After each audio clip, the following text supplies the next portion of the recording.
What's up, folks? Hobbs here. We are going to talk about our first lactate myth. One of my first ones that I kind of talk about the students with way before we even get to it. I always ask them, like, hey, how many of you have been sore? You know, we kind of talk about within the first couple of days of class. Usually one of the things I talk about, because I want them to start thinking about, like, hey, are all these things you believe about exercise and nutrition and things, are all of them true? So one of the first ones I bring up is that, and I'm like, see, so it opens them up to maybe, you know, I don't have all this figured out, you know, this class is going to teach me things that are valuable to me. So anyway, lactic acid or lactate is the cause of DOMS, right? Or delayed onset muscle soreness. So is that true, right? Like, so most of us believe that, most of them don't. I'm going to say that. Many people believe that, you know, because that's something we've heard probably for a long time. It's something I believed until I went to college. So anyway, now here's what we're just going to think about this for a second. Now, usually, like, DOMS or delayed onset muscle soreness usually peaks at 48 to 72 hours after the exercise, right? After that bout of exercise.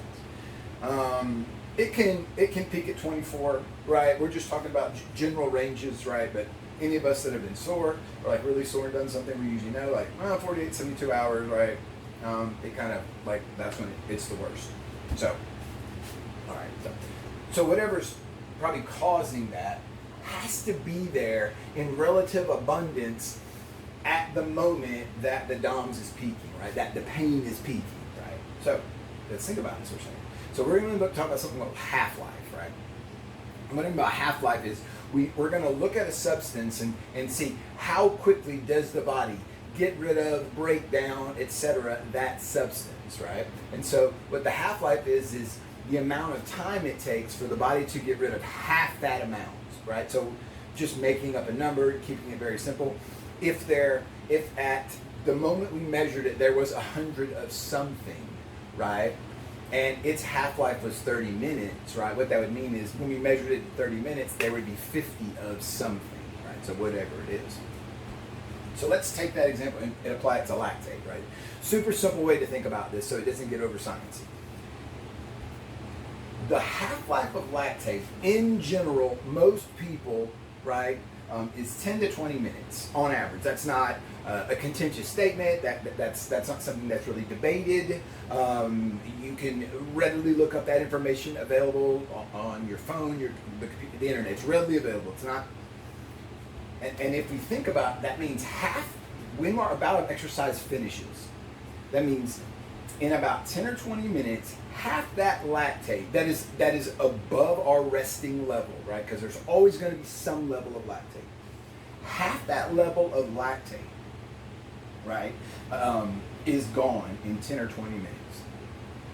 And in another 10 or 20 minutes, another half of that half, right? And then another, and then another, and then another, and then another, et cetera, right? So if we think about this and do a thought experiment in our head, and we take this out, like at 48 or 72 hours after that bout of exercise, there's none really of that lactate left. There's no significant amount of that lactate left. And something we don't even go into, there's even less of it in the muscle, right? We'll look at later, like, how quickly the body moves it in normal populations, moves it from the skeletal muscle into the blood, right?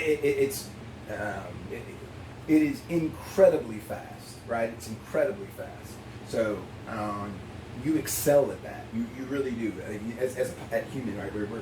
It moves out really quick, right? So even if we were going to say it's still there in the body, what's left in the skeletal muscle is almost nothing, right?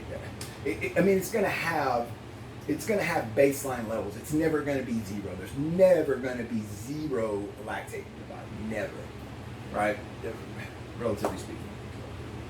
Anyway, if we do that, we can see that it is not what causes DOMS. Excellent question. That's something I'm definitely going to talk about. I'll have probably a whole lesson kind of like this about, look, it's not, we don't know for certain We know some things that it's probably not anymore that we used to think, like maybe it's this, right? Maybe it's edema, maybe it's the nociceptors or these nociceptors that are like your pain receptors, like maybe they've been denatured, right, because of the acidic environment. Maybe it's micro tears. And anyway, we don't really necessarily think it's maybe any of those, but well, there's some thought it has something to do with the muscle spindle. I don't want to get too much into it, but I will talk about it later at some point. But it's a whole lesson into itself. But what it's not, right? With the best evidence we have today, the vast amount of evidence we have today, right, says it's not lactic acid or lactate, which is really what we find about. Anyway, that's it. And I will flip the board and we'll go to our second myth. Okay, folks, what's up? We're going to address myth number 2 on lactic acid. So it's this one. Lactic acid is a waste product. And when I say waste product, what I want you to think is predominantly or exclusively a waste product. You're gonna find lots of things in urine and feces, right? Like lots of things. Vitamins, minerals, right? And so if we were going to define lactic acid as a waste product, because let's say we do find small amounts of lactate in our urine and in healthy individuals, right? Like, but in a small percentage as well as far as the amount of lactate that we make, right? And so if we were going to, we would define so many minerals and so many vitamins also as waste products, right? So yeah, do you find some in your urine? Absolutely. Minimal amount in healthy individuals, right? But so let's look at some things, right, that we actually use it into. So first one is your inactive skeletal muscles, right? Now, all muscles are relatively active at all times, right? They're doing something. Maybe they're balancing you, right? They're coordinating you. Things like that maybe even you're not even aware of, right? Keeping you in positions and holding you and stuff like that. Though you don't think you're creating massive amounts of force. So when I use inactive, right? Let's not get caught up in that. But when I say inactive, what I mean is like you're not necessarily using them for an exercise that you're doing. So an example of what I would call an inactive skeletal muscle would be like, so if we were bicycling, right? Some kind of thing like that, road cycling, I would say like your upper body. So anything, your arms, shoulders, something like that. Right? Those are going to be the things I would say inactive skeletal muscle. So what happens is when your legs are going to be creating it, right, it would be dumped into the blood via these things called monocarboxylate transporters or MCTs, much on those later. Dumped into the blood, carried up, go to the arms, right? The arms could take it in, biceps, triceps, deltoids, right? Front, back of the arm, shoulders, things like that. Right? And they could use it for fuel because in those areas, they're going to have sufficient oxygen in order to kind of carry out those processes of pyruvate oxidation and getting things into the mitochondria, things like that. So more on that later. We're a long way from that, but right within the mitochondria is going to create a lot of ATP, something that's oxygen is going to be needed for. So in the heart, right? The heart has a lot of oxygen available to it, sufficient oxygen in order that it can use lactate, that lactate can be turned back into pyruvate, it can be oxidized in the mitochondria and then made into ATP via the electron transport chain, oxidative phosphorylation, all that stuff. But the heart, the liver, a lot's going to go to the liver. The liver's also going to turn it into glucose via something we call gluconeogenesis, or the creation of new glucose. Something we'll talk about a lot later. That's called the Cori cycle, right? So it's something that we'll see, right? A useful thing. And in smaller amounts, right? You're going to use some in the brain, you're going to use some in the kidneys. And one of the coolest things I found out that to me shows us how amazing and complex we really are, is that you're actually going to use some of it within the same muscle that creates it, even though you don't think you would. But you've got two, we call them, let's say, families of fibers, what we call kind of like a type 1 fiber and a type 2 fiber. Now, I'll kind of break type 2 fibers down more a little bit later into type 2A and type 2X. let you know the differences. But in general now, let's just say type 1 fibers are more what we call aerobic, oxygen using. They'll have a large blood supply. They use a lot of oxygen. They need a lot of oxygen. They'll have large amounts of mitochondria. They'll have big mitochondria. They'll be very what I call mitochondrial dense. Mitochondria will take up a lot of space within that cell, right? Like that's how they'll make the vast majority of their ATP, their energy that they're going to use, what I call their energy currency that they'll use, right? Now, type 2 fibers in general, type 2X more so than A, but we'll talk about that later, but are more what we call anaerobic, meaning they're going to create their ATP, like for your movement. We're talking about skeletal muscle fibers, right? Skeletal muscle fibers, skeletal muscles in general. Type 2 fibers in general are going to be more anaerobic. So they're going to use things like phosphocreatine, right? So when you're going to take your creatine, right, that's typically what you're taking it for, so that you're going to kind of give yourself like larger than, let's say, stores of it than you could create without those kind of supplements within the muscles, and you could use that creatine to recover more quickly, be more, do more sets, more volume, et cetera, gain more mass via hypertrophy, or those kind of things like that, and glucose, right? So it's going to be what we call kind of a glycolytic. Though type 1 muscle fibers can use glucose just as well. They're not as reliant on it. They can use other things, but they can use it too. But type 2 tend to be more exclusively glycolytic. Type 2A kind of live in both worlds, right? That's what I like to say, but we'll get more on them. But they're still more anaerobic, right? They can still do more of their work. They're still more, and they're going to be more explosive, things like that as far as skeletal muscle fibers go. So these are all kind of reasons why I don't think lactic acid is a waste product, right? Because it's used in all of these things. Now, what I'm going to do is flip the board, and we're going to look at some of the other reasons that I kind of put on that paperwork. If you don't have the paperwork, that I'll show you right here. What's up, folks? So we're going to look at part B of why lactate is not a waste product, right? In kind of our Lactate Myths series. So one of the things, the primary thing that lactate can be associated with is glycolysis, right? So in glycolysis, right, just a word, don't be intimidated by it, right? When you see this kind of OLYSIS in words that we're going to be using, we're going to say glycogenolysis, proteolysis, lipolysis, things like that. When you see this, right, just think about like the breaking down of, the degradation of, right, the separation of, the splitting of, right? Because really what we're going to think about with glucose is we're going to split glucose, a 6-carbon molecule, that's not all of this, but right, a 6-carbon molecule into 2 3-carbon molecules, and then we're going to further break that down into acetyl-CoA. We've got to oxidize it. That's a whole other thing. We're not going to get into that today. But, right, so when we see this word, right, that's what it means. And so what that means is, right, this GLYC refers to the glucose. So we're taking a glucose and we are splitting it, right? And that process is going to net us some ATP.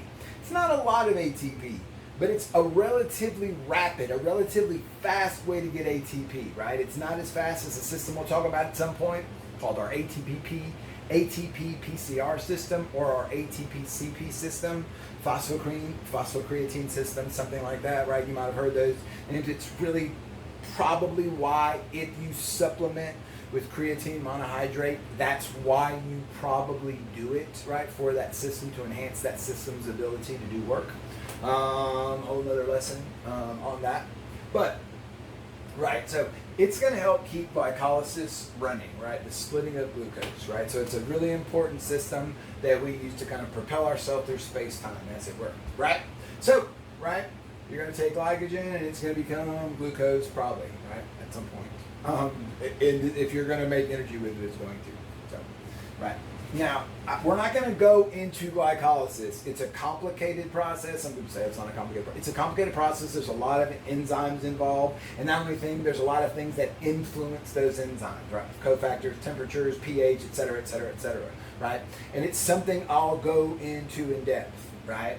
But for now, what you're going to have to just kind of accept is this very rudimentary drawing, right? And know that glucose, through a series of steps, right, is going to become 2-pyruvate, right? Now this is the kind of important part that we're going to look at kind of here in green. Now glucose to 2-pyruvate. Then those 2-pyruvate are going to become 2-lactate. Now what you can see in green over here is, right, why I say you need lactate to keep glycolysis running.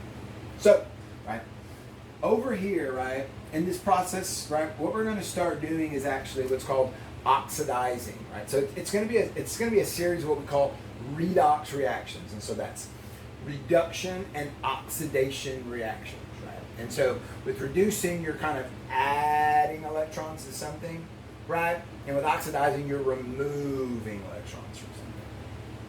Anyway, so things are always a series of redox reactions, right? Like if something's getting reduced, something's getting oxidized, etc.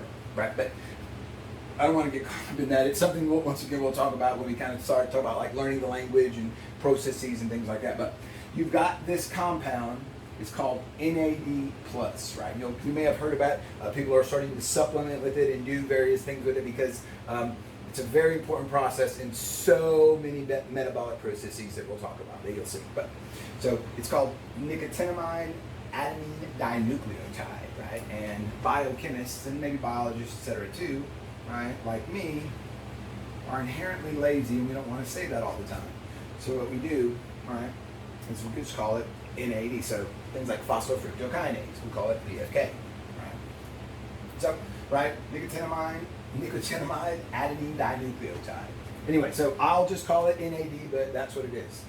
So you've got two of these that are going to be involved in this process, right? And so those two, what they're going to each do is it's going to remove 2 protons and 2 electrons from this process. Now, you don't see those, right? Because this H that you see right here, when it came off, it was a hydride ion. It was an H minus. It was a proton with 2 electrons. We're not going to get caught up in that.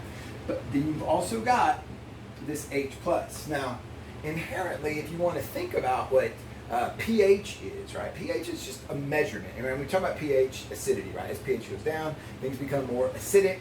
As that scale kind of goes up, things become more basic, right? There's less, right? As the pH goes down, right? There's more and more free protons. That means that environment is what we call more and more acidic. That's the term we've given to that, right? That process, right?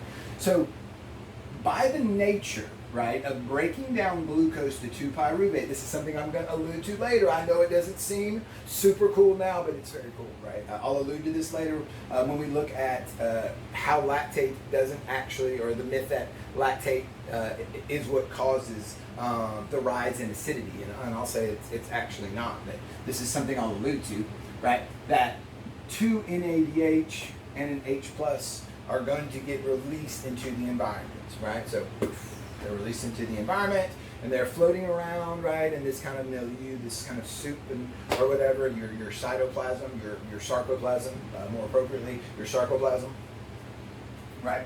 All right, so now what's going to happen is, right, for this process to continue. So you have these 2 NADH plus H pluses. Here's your problem, right? This is why lactate is so necessary for this process.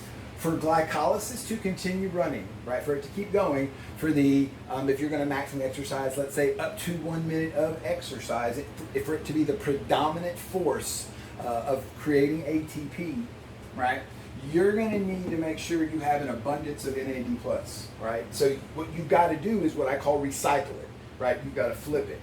Now, you can't do that really quickly without lactate. There is a way to do that. To turn NADH and H plus back into NAD plus. There's a way to do that. But it involves, right, the mitochondria, right? It's a much slower process, many more steps, et cetera, right? This needs to be rapid, right? Rapid. That way of recycling, for lack of a better term, your NAD plus is too slow for you to keep up that rate of ATP creation, right? Which is what you need. That's why you're using that system, because you needed to be explosive, or you needed to be fast, right? That's why you're more reliant on that system. Anyway, so you have these two, your 2 NAD plus became 2 NADH plus. You need it to become this again, right? So here's what you do. You take these 2-pyruvate, right? So what you're going to see later is we'll look at this process. You take a pyruvate, you take an NADH and an H+, and an enzyme called lactate dehydrogenase that I'll talk about later, or LD, right? Or LDH if you want. And you will make it into lactate. Now when you do that, right? So you can see here we had 2 NADH plus H+. I kind of show them matriculating down here, right? 2 NADH plus H+. What we do now is boop, boop, boop.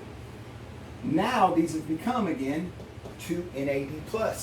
They can go back up here and be used in this process, and this can happen for a while, right? Like I say, if you're going at maximal rates, at maximal, near maximal intensities, kind of, your glycolytic system can be your predominant system of energy from anywhere between like as early as some people 8 seconds, right? I would say maybe to like 50, 60 seconds to 1 minute into exercise. But you have to have this creation of lactate for it to do that, for you to have sufficient NAD plus for this process to go relatively unabated, unhindered. So the creation of it, right, is what really allows this to happen as rapidly as it does, because otherwise you're going to have to rely on the mitochondria. It's an efficient system, but it's a slower system. You can't make ATP as fast. So, very cool stuff. So what I'm going to do, I'm going to flip the board, and we'll go on to our next point. All right, so I'm back with part C. As far as our second myth about lactate, right, our myth that lactate is simply a waste product. So what we're going to look at now is how you can actually take lactate, turn it into glucose, and get it back to a muscle that's working. Right? I'm going to do a really simple presentation on it. It's disgraceful. I'll go more into all this in depth when I go into in-depth work, but to make this presentation as simple as possible and that as many people as possible can kind of grasp onto, I'm going to keep it simple. For those of you who understand these processes, you'll be able to look these up and go into much more in-depth into it. So there's a process. It's named the Cori cycle, right? Eponymously named for these couple of, I think, Austrian and something else American scientists. This married couple and then this Argentinian scientist. Anyway, they won the Nobel for it, so it's like a big deal. Anyway, so the Cori cycle, right? But what it really is it's a fancy way of what we say if it's creating glucose, right? It's a special way of creating glucose. So it's what's called gluconeogenesis. And so what I want to do is kind of break these words down so we kind of know where it's coming from, right? So gluco, right? And we can see that in glucose, right? So that's what it's talking about. Neo is going to mean new, and genesis is going to be creation, right? So we are creating a new glucose. Now, specifically though, you're creating a new glucose from a non-carbohydrate, right? So this is so that's what we call it, gluconeogenesis. Anyway, so in general, right, we've already kind of talked about this, but in your skeletal muscle, you're going to have glucose, probably in glycogen stores, and we didn't get into all of that in glycogenolysis, but another time. But we're going to say at some point it's going to be glucose, right? You're going to take that glucose, you're going to turn it into 2-pyruvate, and then you're going to turn it into, goes probably into lactate. Not all of them, but a lot of them, right? These are going to leave the muscle, right, through monocarboxyl transporters, get put into the blood. Now, one of the places I talk about is that it's going to go, right, that it's going to use it as fuel is liver. But that's not the only thing it's going to do with it. What it has the capacity to do is take this lactate, turn that lactate back into pyruvate, right? It kind of flips this process. We'll talk about that later. I'll go into it in depth, how that kind of happens. But for now, we're just going to say that it happens. You have to take my word for it. I mean, I've never seen it happen. I've only read about it in books and such, so I assume it happens in my body. The lactate becomes pyruvate. Then you take that pyruvate, you turn it into glucose. Then the liver dumps that glucose into the blood, right? A lot of your blood when you're exercising, and you know this already intuitively, is going to your skeletal muscles, right? You have this kind of what we call like transient hypertrophy, right? Those areas that are working are typically swollen, like bigger than normal, right? Because there's so much blood flow going to those areas, right? Anyway, so when it gets into the blood, right, a lot of that glucose is going to go to these working muscles, and then the process repeats itself. Now, you're not going to be able to rely on this, let's say, as a source. I just want to be very clear. You can't, like, for every glucose spent, you don't get a glucose back, right? It doesn't really kind of work that way. It's not going to come back kind of that way or whatever. This can't work in perpetuity. So I just want to be kind of clear about that. But it's something that helps you keep glucose levels relatively stable, let's say, especially like within the blood and things like that. It's one of the mechanisms that you'll use to do that, right? To make sure that the skeletal muscle is getting its supply of glucose, but so is your brain, right? We'll talk about that kind of later on, but I'm hoping that kind of makes sense. We can follow that pretty well. I don't think it's overly complicated. The processes that I'm skipping right here are much more complicated than I'm going into. But I don't want to go into those processes now. For now, I think it's keeping it like this, just relatively simple is the way that this would go also. All right.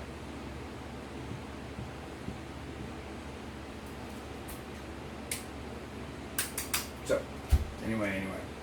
There's no reason I just don't have my red marker with me. That should be red blood. All right. That's it on that. I'm going to flip the board.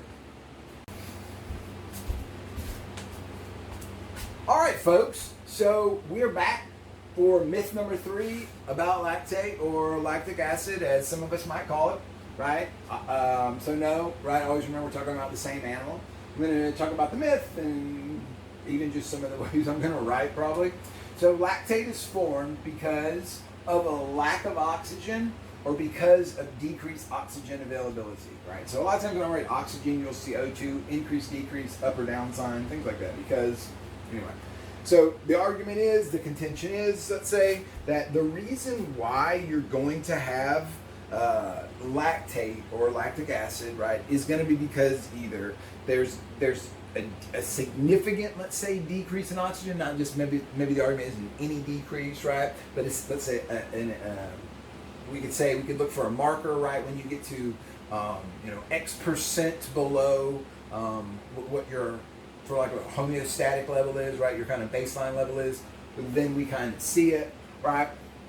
Or because of a complete lack of it, right? Now, my conditions are almost never be a complete lack of it, right? Unless like maybe right before death, but we're looking at kind of normal circumstances, relatively normal circumstances, and people that, let's say, don't have any diseases, no pathologies, things like that, right?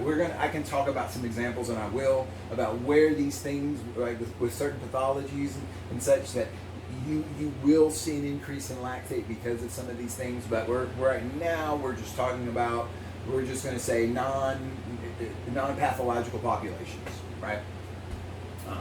So the first reason I wanted to talk about it before I kind of flip the board, right, as I like to say, is I want you to think, one of the ways we'll look at this is, look, first of all, it happens because it's possible, right? It's a chemical reaction, right, that's going to be in an environment, right, that favors it occurring, right? Just kind of thinking about it that way, right? And so if we think about it just kind of through that lens, before we kind of go into all the intricacies of it, right? Thermodynamically, if we're thinking about like physical sciences, right? And no, this word is really just talking about, right, like the study of energy, heat, chemical reaction, kinetic energy, mechanical, right? Just how energies relate to one another, right? And so you understand it, you're intuitively whether or not you could write the equations for it, right? So just thinking about how reactions occur, right? So we convert pyruvate to lactate. That conversion, that chemical reaction, is exergonic. Now, when I say exergonic, what I mean is that And we'll talk later about delta G and stuff like that. I don't want to talk about free energy. I don't want to get too sciencey about this just yet, right? But it has a negative free energy, and what we mean is like, so basically what's going to happen is you're going to break a chemical bond, and you're going to release energy, right? Like that is that kind of chemical reaction, right? It's an exergonic. We call this exergonic reactions, right?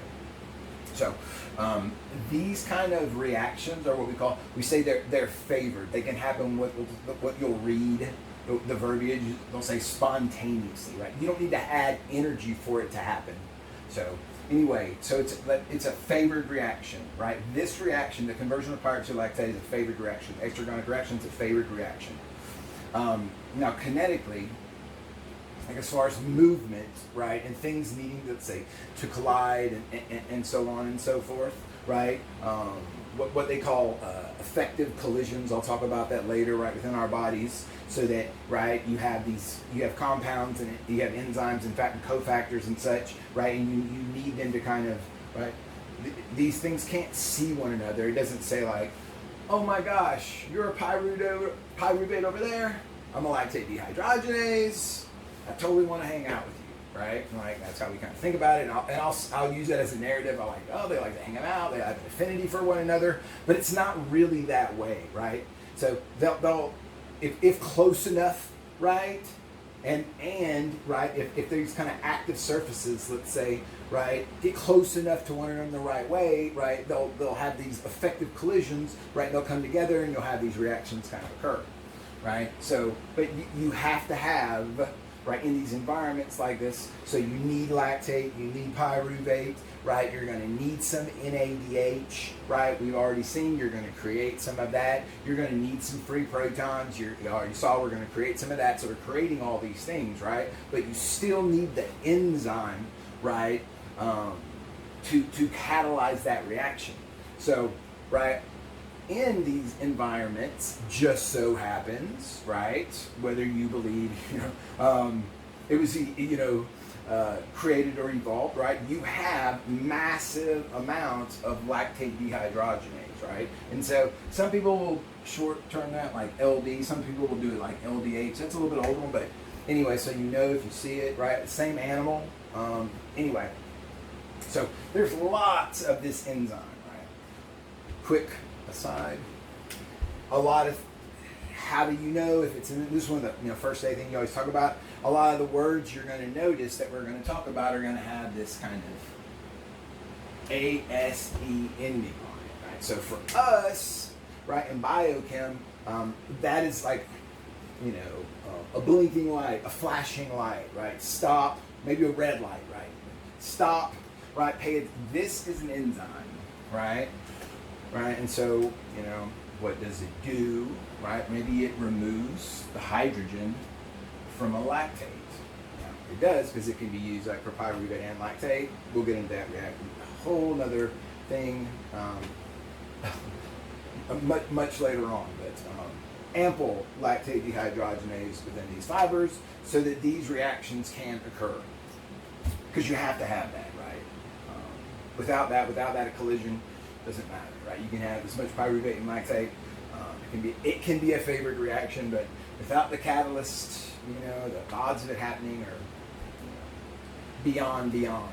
So anyway, think about that as just like a reason why it's likely to occur.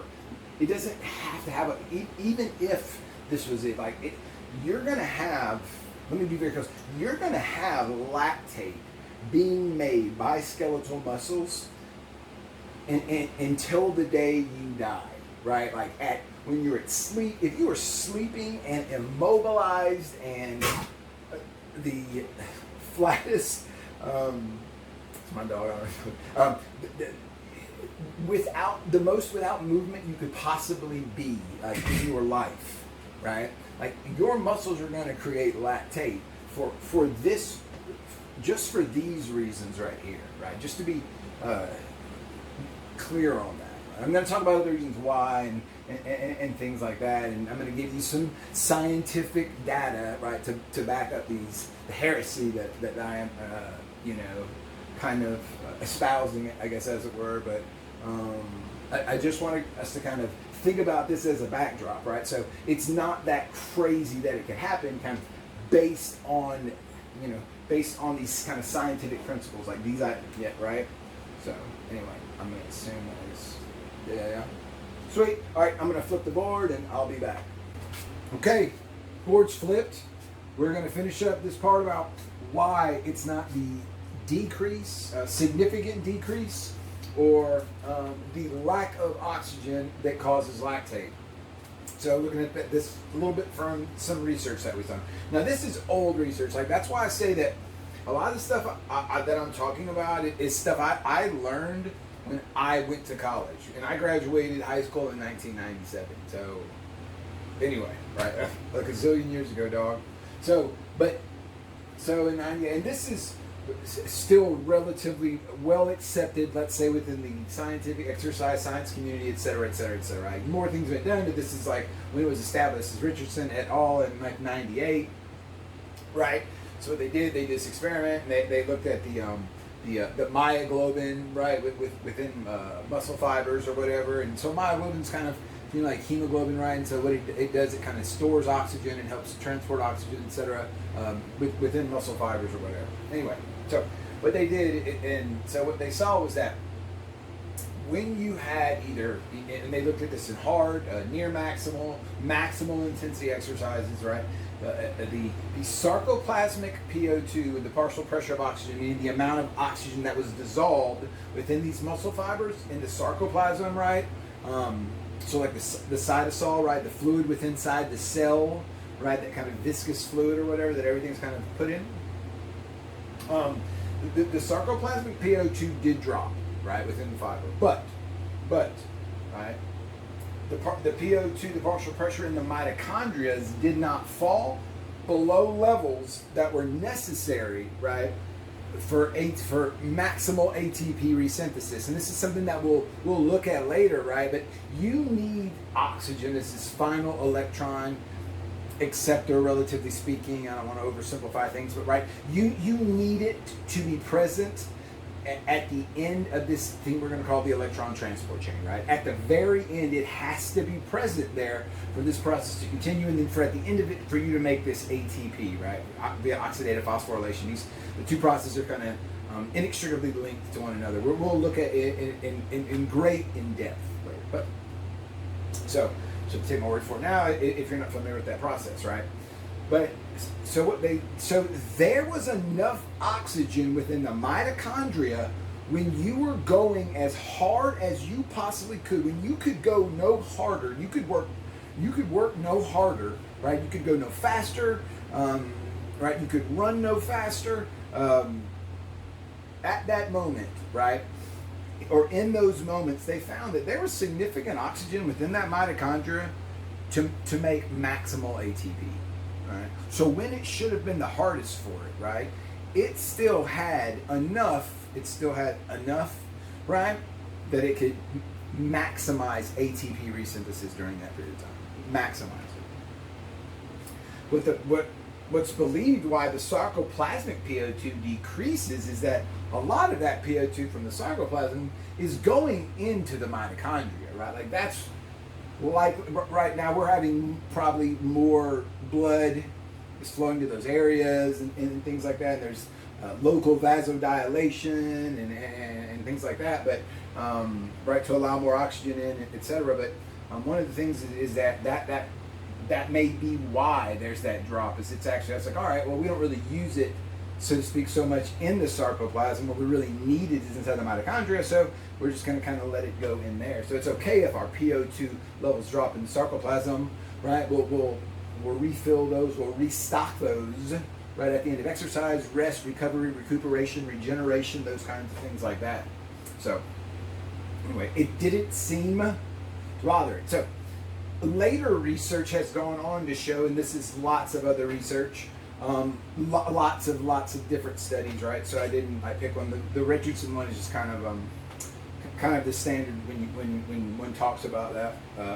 But lactate production, it across any intensities, low, high, moderate, maximal, right?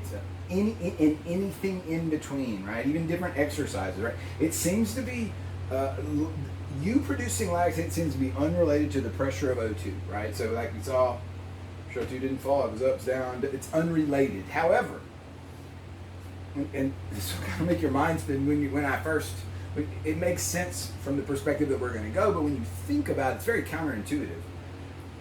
Lactate production seems to be positively correlated with O2 consumption, meaning as you consume more oxygen, you're going to produce more lactate. And it seems very counterintuitive, and I get why it would be, right? But I'm going to pause on it. What I'm going to do is, the way I like to end this part is to show like, all right, like then what causes us to create lactate? That's always one of my students are going to ask, like, all right, Mr. Hobbs, if it's not a decrease in oxygen, then what causes it? I'm like, excellent question. For that, I'm going to have to flip the board. Okay, folks, so we're back for this last part of myth number 3. Right, I said it wasn't because of oxygen that you're going to form lactate, so people always ask after that, like, so then why? Excellent question. So my favorite way to kind of describe this is called pyruvate's dilemma, right? So I'll kind of, to shorthanding it, remember a lot of this stuff may not make exact sense, the mechanisms behind it, we'll certainly get into that later, but for now we're just going to kind of use this basic, very, very basic diagram. A lot of it kind of looking at things we've already talked about. So you've got your glucose and glycogen, right? And so we are going to break those down, glycogen into glucose, right? Via glycogenolysis, we haven't talked about that. But then the glucose then becomes glycolysis, right? That we talked about, right? In that process, we're going to have NAD plus becoming an NADH, and it's going to be associated with this free proton, right? We're going to have two of those actually, right? We're going to make 2-pyruvate, right? And so here's where everything kind of gets murky for us. So we have this pyruvate. Now, pyruvate can do two things, right? It can become lactate, which we talked about, or we can oxidize it. It can become something called acetyl-CoA. Now, this is mostly going to happen really in the mitochondria, right? This is mostly going to happen in the cytosol. So it's happening in a little bit in two different places. So if you're a pyruvate, how do you decide which one you're going to do, right? That's your dilemma. You're at a fork in the road, you're at a crossroad, right? So a couple of things let's think about, right? So for this process, this will kind of leads back to where we were before. Kinetically, it's going to be favored, right? So number one, to make either of these to become acetyl-CoA or lactate, you're going to need pyruvate. So we've got pyruvate, right? You're going to need pyruvate dehydrogenase to make this happen, and you're going to need lactate dehydrogenase to make this happen. Well, we're in an environment that they're going to have both pyruvate dehydrogenase in the mitochondria, lactate dehydrogenase in your skeletal muscle fibers, in your sarcoplasm, right? So we've got both, right? Okay. So, right, really, what is it that's going to happen, right? What's going to be this kind of driver for this? Well, let's see what else we make in this, right? One of the things, the byproducts, right? These are always going to, right? If up here, what we did is we took NAD pluses and we made NADHs and H pluses, right? And free protons. So we have that as a product. So as this is occurring, we're getting more NADHs and less NAD pluses because we have a finite amount of either of these, right? But as this is going on, it's moving in this direction. So we're getting more of these and less of these, right? So here you're a pyruvate, right? You can either become lactate or acetyl-CoA. To become lactate, you need NADHs and H pluses. Well, we're getting more of those. That's going to be an easier thing to do, to have those effective collisions. There's more of them available. There's more substrate available, let's say. Right. To go from pyruvate to acetyl-CoA, right? Right, what you're going to have to do is you need more NAD pluses, right? Well, you're running out of NAD pluses. There's less of them, right? So it's going to be harder to go this way. So the more that you exercise, the harder that you exercise, the faster that you go, right? And the more that you break down glucose into pyruvate, that process, the more you do that, it's going to drive you this way, because one of the byproducts of it is this. You're going to have lots of pyruvate, you're going to have lots of NADH and H pluses and free protons, and you're going to have lots of lactate dehydrogenase. You're going to have all the things you need to make lactate, right? I always say, like, when you're looking at this equation, and we'll look at it later, it's an equation, right? That side of the equation is going to get heavy because you're going to have a lot of this, so it's going to drive it that way. If you remember in your chemistry class, right? Like, that's what's going to happen typically in these normal environments, right? It's going to be harder for it to happen because you just have less NAD plus as this process occurs. The more intense you exercise, the less of this available, the harder it is for that to happen, the more of the pyruvate's going to go that way. And it's going to drive it that way. So, anyway, that's probably the easiest way to do it, right? So you're going to start to favor this kind of what we call this more anaerobic route versus this kind of more aerobic route, because you're going to get so much pyruvate. You're going to have so much NADH. And even getting all the pyruvate, shuttling it all, getting it all into the mitochondria, right? You need these mitochondrial pyruvate carriers we'll talk about to be active, and right, like you can't just, they don't just magically appear in there. So it's anyway. So it becomes more. It's just challenging, right? So because it's easier and because the circumstances just kind of favor it, right? Based on you have all the things to make that, right? So you're just more likely to have those effective collisions. That's just kind of what happens. So I hope that makes sense. Anyway, that's the best way I could describe it. I think right now it's usually how I would describe it in class. So yeah, I think that's it. All right, dog. It is the last number 4 in our lactate myth series. Though I thought about adding a 5th one because some people think lactate is what causes fatigue. That is, to the very best knowledge, it's so far from the truth. So if you're interested in that one, it's something I can go into, but it's usually not one I do with my students. These were the 4 that I did, but I always thought about adding that one in, but I never did. But if you're interested, let me know. Okay, so it is the cause of the increase that we see in acidity or decreased pH, right? Because we know, right? It's that kind of inverse logarithm of the kind of proton concentration or whatever, right? So the more acidic something is, the lower the pH will be, right? Like less than 7. Anyway, so, or decreased pH seen in the skeletal muscle during exercise. So these are the things, these were the kind of equations I'd always show to the students. This is kind of the way I presented it. So I'm going to make an argument first, because this is the way I used to tell it. Is I used to believe, probably until about 9 years ago, when I read this exercise biochemistry book, actually.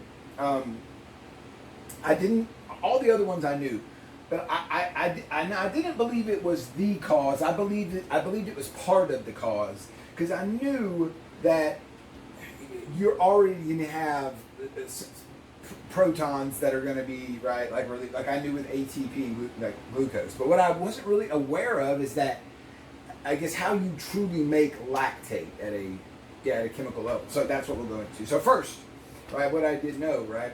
So I used to believe that it was part of the cause of the increase in acidity. Now I don't believe that at all, and I believe that if anything, you could make the argument that it actually decreases acidity. So I know it sounds heresy, I know, but it's very counterintuitive. So we call it lactic acid, right? And you're like, oh, it's an acid, it's a proton donor, and you're like, well, this is fine, it could be, but this is lactate. Remember, it's not lactic acid.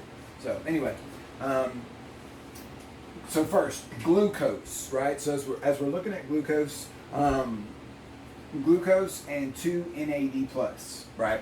So kind of what we want to think about is, so we have, and we've looked at this process, right? We've got glucose, we've got 2 NAD plus, right, that we had before, just like we saw kind of in that diagram, right? Now, what this symbol is going to mean is that this chemical reaction can go this way and it can go that way. It depends on the environment, like which side is favored, let's say for now, right? So in this process, right, as glucose, we're going to look at it kind of going this way, because when we exercise, a lot of the time, though not necessarily, right, the opposite is obviously what happens in the liver, but in the skeletal muscle, it's mostly going to be going this way.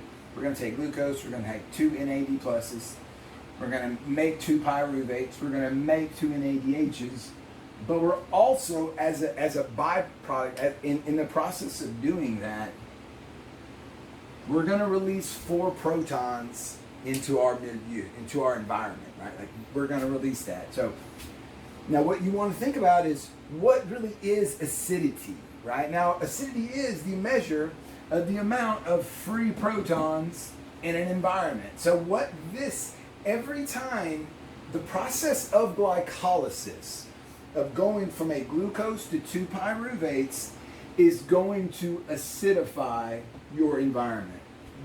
Just that alone.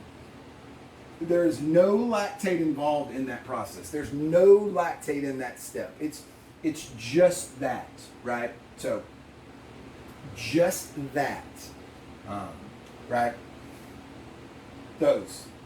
So for sure, we can, at least to the best of our knowledge, we now know that lactic acid is definitely not the sole contributor, because just the process of breaking down glucose is certainly going to make our environment more acidic. Right? Okay, so let's kind of keep going.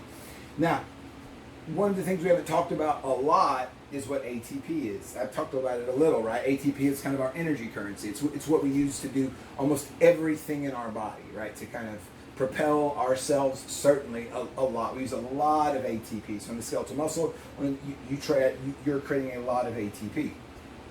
Now, the other thing you're doing is when you're moving, you're breaking down, right? You're hydrolyzing, right? Via the process of hydrolysis, you're going to use water, right, to break down ATP. That's the way we're going to do this. And we'll talk a lot about this later. I don't want to get too far into it. But once again, here's a process that's reversible. It can go this way, it can go this way. In your skeletal muscle, right, during exercise, a lot of it is going to be going this way. Now, granted, we're going to be creating a lot of, taking a lot of ADPs and making ATPs, but we're really going to be focusing more on the breakdown of ATPs a lot right now. Now, granted, when we get into some of the other processes and we look at ATP-PCR system and the aerobic system and glycolytic system and stuff like that, we're going to talk about how do we actually make it. But for now, we're just focusing on, all right, we need to break down ATP, so we're kind of moving in this direction. So every time you break down ATP, which you're going to favor breaking down ATP rather than building ATP when you're going to be moving, right?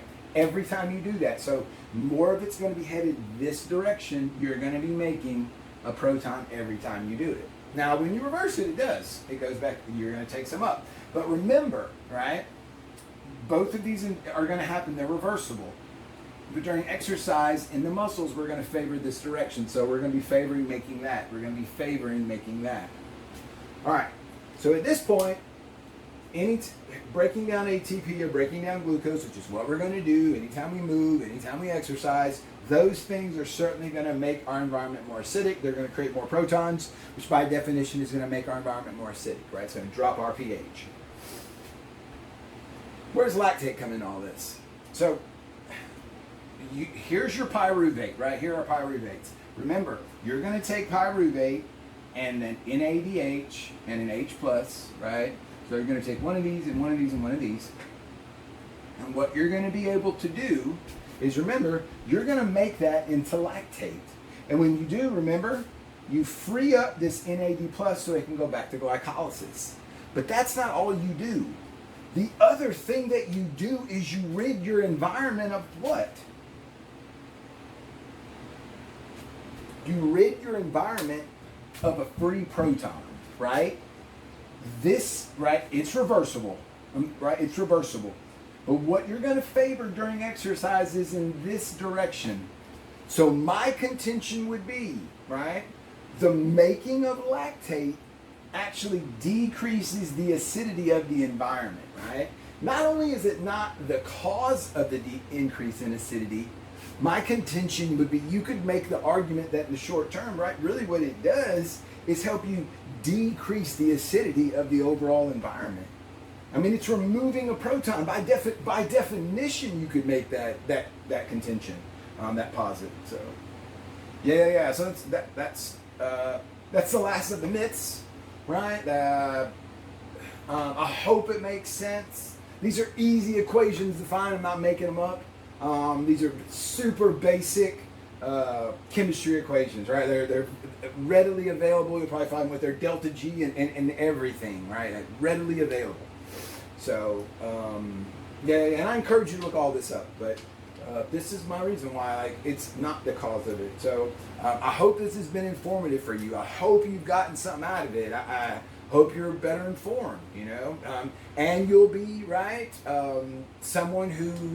someone wants on their team when you're going to play bar trivia, right? That's always a positive thing. But the best thing is you'll be better informed if you're going to go out there and you're going to, test your body and you're going to go out there and make yourself stronger, get yourself in better shape and take care of yourself. Or you want to inform those around you of how to do that stuff, right?